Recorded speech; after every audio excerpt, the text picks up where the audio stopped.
Hey, Husker fans, Evan Bland, Tom Shatel, Omaha World-Herald, and Tom Shatel's Press Pass. Back here after another Monday. This is Michigan State week for Nebraska. A 3-game winning streak for the Huskers. First time since 2016. And, a lot of talk today, as Matt Rhule kind of pointed out, we've shifted the conversation from talking about close losses to ugly wins. And I thought what he said, Tom, about this idea that people maybe see ugly losses or ugly wins, he sees tough wins. What do you think about that? I agree with him. I mean, what's wrong with the defense? Leading the way. What's wrong with the running game? I mean, they used to play this way a lot, but they won by 80 because they had more talent than anybody. But I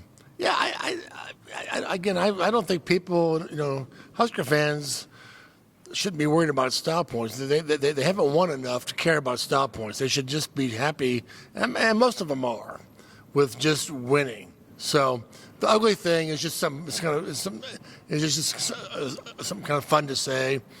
If you're really bothered by it, you just need to take a reality check and go, hey, the 3-game winning streak, we haven't covered too many of those lately, have we?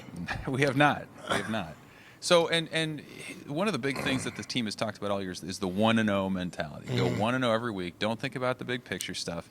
Matt Rhule talked about that last month, this idea that when you start talking about bigger picture things like the West race, that's something that's been wrong with Nebraska football in the past. So this is a week now where Nebraska's got 5 wins. They're playing a Michigan State team that's fired their coach. They've lost 6 in a row by an average of 22 points a game. Do you feel like the bowl discussion is kind of hanging in the air, or do you feel like the team's kind of looking past that? Well, I don't know. We haven't really talked to the players about it, and I'm sure that if we do tomorrow, they won't say much about it. I'm sure they're hearing about it. The old deal where you hear from the students in the classroom is now online, social media, so everybody's talking about it. But I don't think it'll be that. I think that they are pretty locked into the process. Here I am talking about the process, but I think they're pretty locked into it, and I think they understand that they kind of live on the edge every week. They can't take anything for granted. What I thought was interesting today, Evan, was the Rhule talking about expect to be down by 21 points early, expect every game to go down to the end, expect to have to do a Hail Mary, expect to have to make a stop. A lot of coaches would try to get their team to visualize success. He visualizes hardship. It's like right. You expect that it's going to be hard. And I think that's interesting.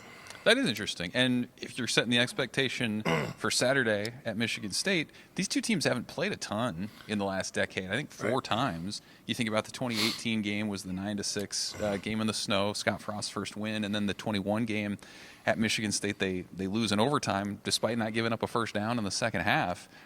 What is it about this Michigan series that maybe brings out a little bit something different in Nebraska? And what do you expect this week? Yeah, it's I've had a lot of memories up there.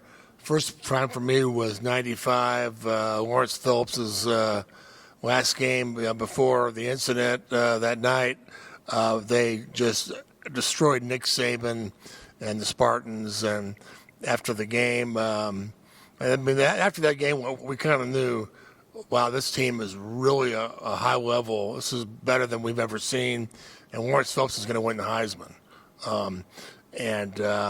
After that game, Osborne told Saban, you're not as bad as you think, meaning we're really good, don't worry about it. But, Saban still laughed at that story.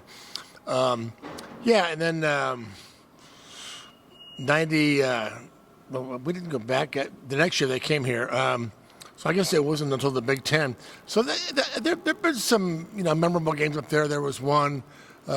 Taylor Martinez had a frantic comeback. The Husker band was in the corner of the end zone, standing there playing. I remember seeing Bo Pelini walking out the field. He rolled his eyes at me like, how the hell did we do that? The last time that I was there was 14, I believe. And I think I remember DeMornay Pearsonell returning a punt, keeping him in it. Jay Cotton had the unfortunate incident where he fell over. Michigan State won that one, I believe. Narduzzi was the defensive coordinator, and he was insulted that Bo Pelini said, we can run the ball on anybody. So there have been some, and the one games here, the snow game, and the one with Brandon Riley catching, was the inbounds or not? Right. They had to win that game, and it's been I guess an up and down series, but a lot of memories. And I tell you what, this one Saturday, I keep thinking, I think they're going to get that 6 win and go to a bowl. When it happens, people are going to kind of remember where they are and how they felt. It's great. I mean, you shouldn't, worry about celebrating this thing. You should embrace it because it's a big deal. Well, and that was the preseason narrative was go 6-6 if you can, make a bowl game. Yeah. Nebraska may achieve that with a quarter of the season left to go. They're in the Big Ten West race and all the rest. Stick with us. We're going to be following it. We're going to be seeing how this thing plays out for Nebraska. For Tom, I'm Evan, Omaha World-Herald, Tom Shatel's Press Pass. Thanks for watching.